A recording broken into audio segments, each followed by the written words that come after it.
Parties from every tribe in the country are assembling at Waimatatini near Ruatoria, headquarters of Ngati Porou, to take part in the tangi for a distinguished Maori leader, statesman and scholar, Sir Apirana Ngata.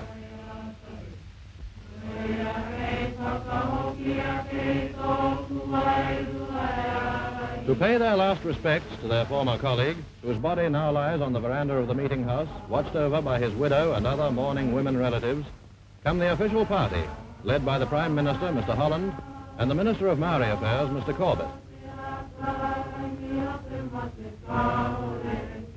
As they approach the marae, the challenger goes out to meet them, but they come in friendship, and the challenge is not accepted.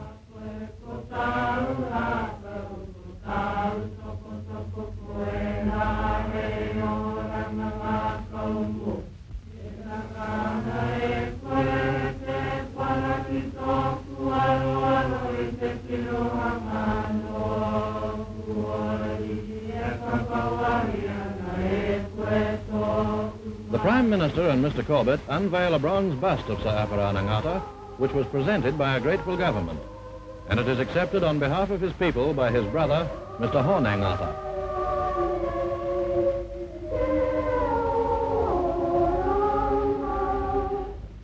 After the service conducted by the Bishop of Waiapu and the Bishop of Aotearoa, Maori cloaks, ancestral heirlooms and tributes from his own and other tribes are removed from the coffin by Sir Apirana's youngest son, Enere Ngata, and the funeral procession moves off to the burial ground on a hill above Sir Apirana's ancestral marae.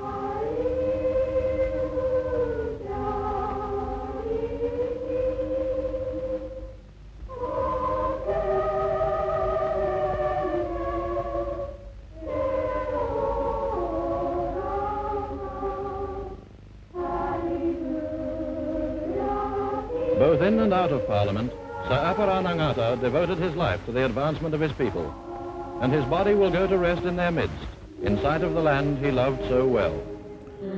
Through death emerges life, the life of a race inspired to bloom through the efforts of a man of great standing. It is here at Puputa, overlooking the Waimatatini Valley, the man who single-handedly changed the face of Maoridom lies at the foot of his mentor, Alapa Tawahawa. He was a destined leader from birth. He was Ngati Porou. He was Apirana Turupa Noho Paringata, a man remembered by all as one of the greatest Maori leaders of this century, a colossus in both worlds, and a man who worked for the betterment of his people. His absolute commitment to Maori health, education, but especially the strength and the value to New Zealand society of Maori culture, and his understanding of mana Māori. You know, you didn't hear him talk about Māoritanga, which is really Maori-ness, or Taha Māori, which is the Maori side, and not very deep. But he did talk about mana Māori, the compelling life force of Māoridom, and the Maori group rhythm. There's such a lot of things that he started in all the areas, not only in the land area, in the health area, in the education area. I mean, all the areas. He didn't sort of say, oh, that's not what. But in all the areas, and most of them would be at his own instigation to bring before Parliament. Ngata, in my opinion, was the greatest man I've ever known, the most brilliant man I've ever known. I continued to have much more to do with him in later years, right up till his death. He had his detractors, and still has. He made mistakes, but anyone who didn't make a mistake didn't ever do anything. He had his faults, and who hasn't got faults? He did certainly lean a little bit towards Ngati Porou direction. But he was a very great man, and I get furious when some of the midgets of today try to make out that he was a pro-Pākehā fellow. He was nothing of the sort. He was a man who saw that the Maori had to live in both worlds.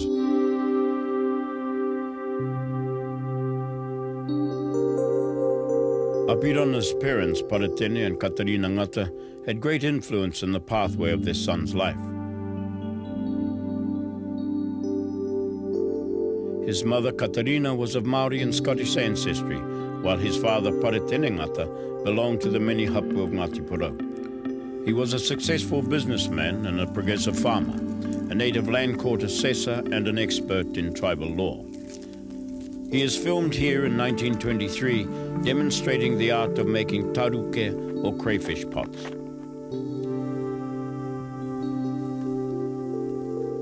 Paratene and Katarina were married in 1867, but it was many years before a child was born to them. Mrs. Ty Green, Apirana's eldest surviving daughter, talks about the special circumstances of her father's birth. Well, I think he was special. According to my grandfather, he and my grandmother had been married for 80 years. And then my grandmother insisted that he wanted a child. So that's in the history books too, how he went to this tohunga and who went through a ritual of whakato. And my father was born in due course. The tohunga who performed the whakato rite to conceive a child was Hakopa.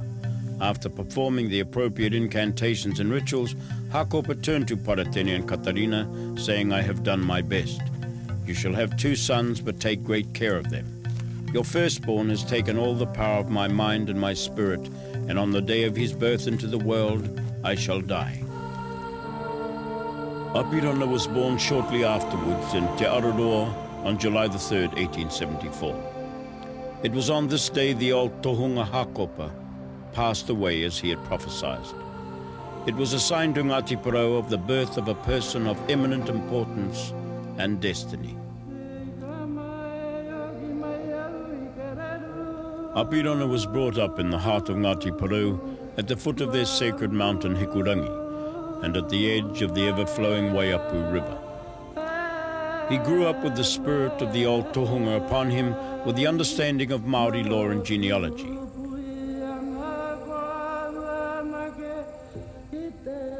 He was brought up here in the Waiamatutini Valley, near one of the finest carved meeting houses in the country, named after the eponymous ancestor of Ngāti Porou. Built while Apirana was a boy, it became one of the dearest things to his heart, sheltering his people when they gathered to talk history, debate problems, sing waiata, and sleep in communal warmth. The Whare Pururangi was built by Apirana's granduncle Rapata Wahawaha, displaying the mana and traditions of Ngāti Porou. It was here the values of loyalty to Ngāti Porou and Māoritanga were passed on to him by Paratene and the great fighting chief Rapata Wahawaha. Apirana said in later years he owed his success to his kin Rapata and Paratene for teaching him the values of Māoritanga and supporting him in his quest for Pākehā knowledge so that it could be adapted to the needs of Ngāti Porou.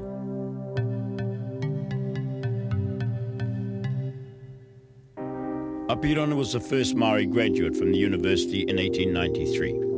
His education began at Waiamatutini Native School, set up by Rapata, and after 4 years was so talented the people sent him to Te Aute in the Hawke's Bay. Apirana did very well at his studies, winning the Makariri Scholarship for Outstanding Pupil in 1884 and matriculating in 1890. His marks were so good he was advised to go on to university by his headmaster, John Thornton. Thornton left a lasting impression on Apirana's life, pushing his students to lead their people through good education, health and loyalty to their race.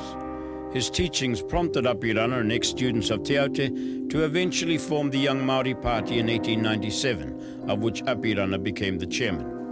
Māori morale was low at this time, and the population was steadily decreasing through disease and poverty. The Young Māori Party set out to teach the Māori the benefit of health, good housing and education. During this time, Apirana was attending Otago University and obtained a Bachelor of Arts and Master of Arts in Political Science, becoming the first Māori to graduate from university. By 1897, he moved to Auckland, graduating in Bachelor of Law and gained admission to the bar.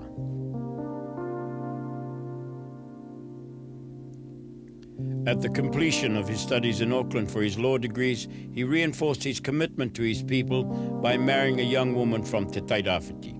In 1895, at the age of 21, he married Arihia Tamati of the Aitanga Materoa tribe of Hareponga. Through this, he strengthened his ties to Ngāti Porou and composed this chant, Te Pea I Hareponga, to commemorate his marriage to Arihia under a pear tree in Hareponga.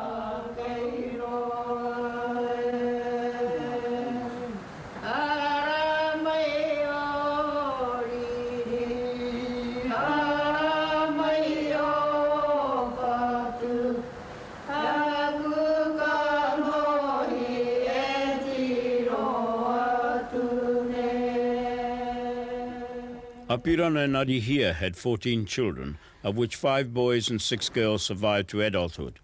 In the early years, many of the children were raised by close relatives. We were rather special children because our father was my father and his brother. His brother had no children. So we were the only issue of my grandfather and grandmother. So the Tamatis took some of us, and then my grandfather and grandmother and my uncle took some. But in those days, you whāngai, but you come home, you still belong to the family. Apirana built Arihia a splendid home, the bungalow. Here she held the family together during Apirana's many absences, and she became an influence in her own right. Today, the bungalow is still the gathering place of Apirana's children and their families. It is the resident home of his eldest surviving son, Apirana Ngata. Apirana is also survived in the Waiapu district by his daughter, Matehuatahi, who works as a Māori cultural advisor for many of the rangatahi in the area.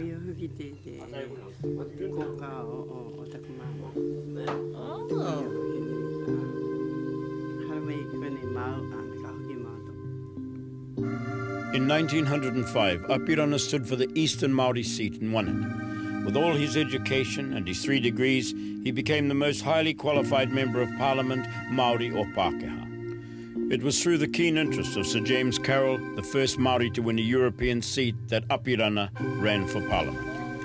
Ngata believed the only way Māori could save their land from government intervention was to develop and farm their own land. But the government passed laws in 1905, making Māori land more accessible to Pākehā.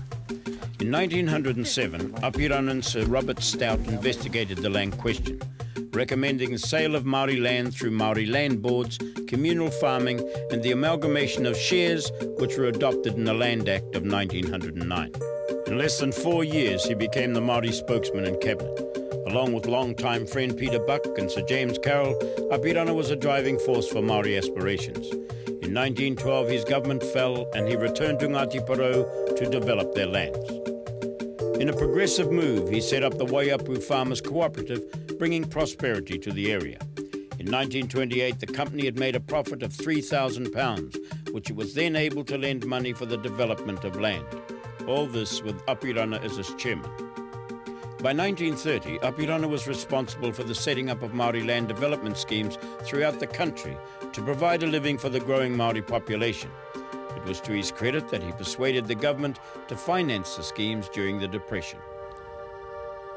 This led to the consolidation of Māori blocks like this farm in Whangarā, north of Gisborne, which could be run under Māori ownership more economically. A major land scheme was here in Horohoro, south of Rotorua, where in 1928 Apirana established a unique farming experiment. He organised farming families from Wairoa and Gisborne to occupy Horohoro and to work the lands in partnership with Te Arawa. Ken Hingston grew up in this period and talks of Apirana's connection to Horohoro. He was it, actually, from what I hear, of course.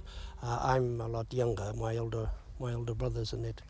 would remember when he used to come over. But I can still remember my father talking about when AT used to come to the marae here, and they would discuss how they would, what they would do, and how they were getting on. And this continued right up till the end of the Second World War.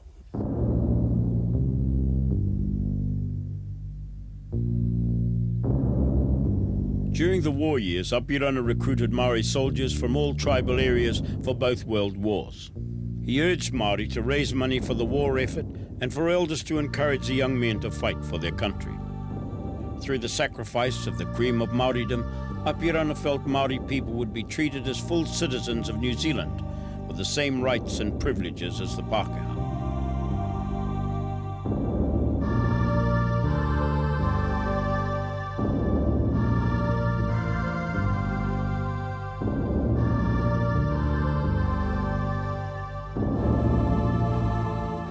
He encouraged the Ngāti Porou to play a full and major part in both world wars. In World War I, he recruited 2,200 volunteers, mostly of Ngāti Porou, Te Arawa, Ngāpuhi and Ngaitahu. In World War II, 17,000 Māori joined the war effort. Koro Jews, headmaster of Ngata Memorial College, talks of Apirana's reasoning for sending Māori to a Pākehā war. Ko tāna kaupapa tunu I whakarapo te teiro te puka ki nei the price of citizenship. Hakoa pēhea, tiro tonu mai te pāhea kia tatau, e kore tātou ori te tu kia rasa. Ko rātou tunu ki runga, ko tātou ki runga. Engari, no te haere ta ngātu ki te pakanga. Heda, ko ki te nā ke te tō tiwini. Tērā pē te he whakapai. Mo tērā kaupapa koe atunu hoki me praire, a praire paike. Koe te mema mo te teitoka rau, nā rau, me ki nā rau I whakahau te motu. Ia whakawhiti ki rā wai. The ornately carved Tiki Tiki Church was opened in 1926 through the efforts of Apirana as a memorial to the many soldiers who were killed in World War I. Despite Apirana's efforts during the wars, the government refused to help Māori into civilian life, and the country had some way to go till Māori received full citizenship. Apirana's prowess in Parliament was well known. He worked hard to fight for the rights of Māori, and his ability and skills in cabinet were well recognised through the many portfolios he held. In 1929, Witirina Harris worked as Apirana's typist and recalls some of his characteristic skills. He was a great, would you call it, debater? You know, he would debate against all those Pākehās because of the importance to Api of why he was there, a member of Parliament. It wasn't for himself, it was for his people, no matter where they were. I mean, lots of the tribes were disappointed because the things that Api stood up for in Parliament didn't succeed, but he just did his best. I feel anyway, he did his best for the people. I remember one instance, and the opposition Māori member from North Auckland, Ngāpuhi, was Paikea. And I remember one time, an important matter dealing with the Māori people, lands and things like that. And so I went along, sat in the gallery. Api stood up to relate the case. And he went and stood in the middle of the floor, and Paikea, who had also been talking about it, opposition, they came together on the floor of the house, and they said, "This is a Māori matter. We stand as Māoris, not as opposition." On trips home to Waiomatatini, It was a time of family reunification and tribal gatherings to talk, debate and discuss politics and Ngāti Porou happenings. It was here in the Māori room, his private study, that he retired to his first love of literature, documenting Māori culture, waiata, and corresponding with old friends like Peter Buck.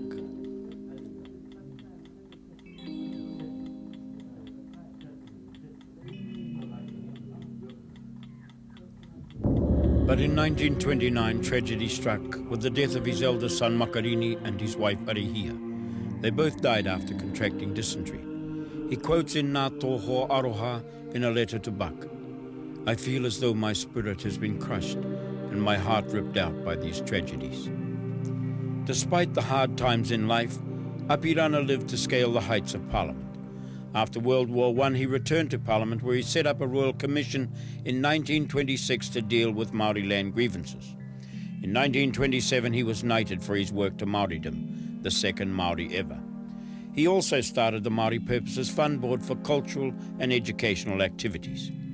In 1928, he became the Minister of Native Affairs, but the success of the land schemes brought him many detractors, which led in 1934 to an investigation by the Royal Commission of irregularities in the funding of his schemes.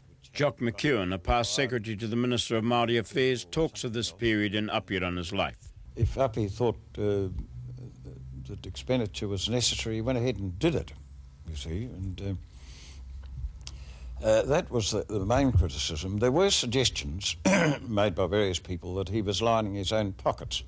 I think that was an outrageous lie.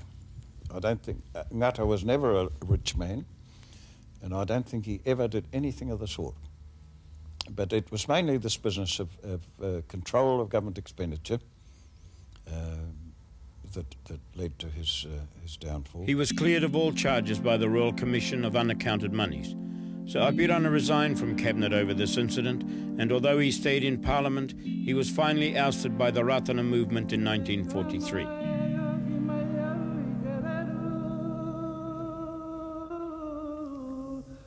So Apirana's contribution to the renaissance of Māori culture was incredible. He single-handedly encouraged a revival of Māori action songs, sport, and haka by encouraging tribal competition, of which he tutored and participated himself.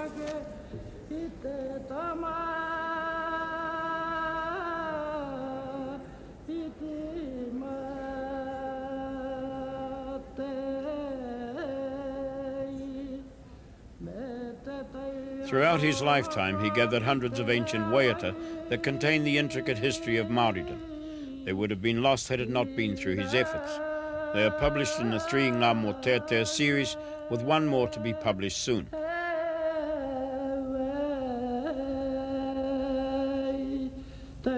He formed the carving school in Rotorua, through which he rekindled the art of carving and the building of ancestral houses in every tribal area in New Zealand. This house, Tūkaki in Takaha, was built by graduates of the Rotorua Carving School and opened in 1944.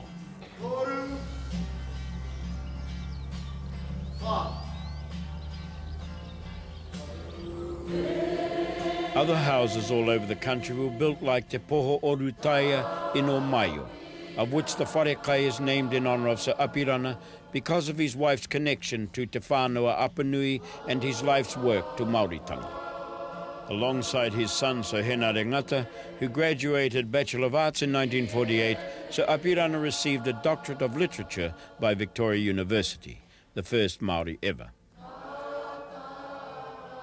Koe atunu te tauira. Te tauira, wau te tahi o tauira la, nā te māhola i te whakaputa i te reo, i rote te reo Māori, i rote te reo Pāhea.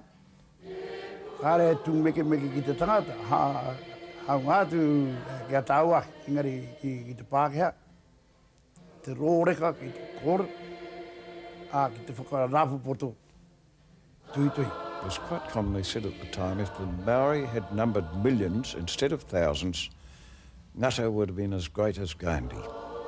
And so Sir Apirana died in 1950, at Waiomatatini, aged 76, after a devoted life of preserving the mana and mauri of the Māori people. Little did he know the proverb e tipuerea, which he wrote in Sir John Bennett's daughter's diary in 1949, was to become the legacy he left for New Zealand. Grow, O tender youth, in the days of your time. Pursue the education of the Pākehā for your well-being. Cherish the culture of your ancestors as a symbol of pride, your spirit to God, the author of all things. E koro, e ta apirana, moi mai ki puputa.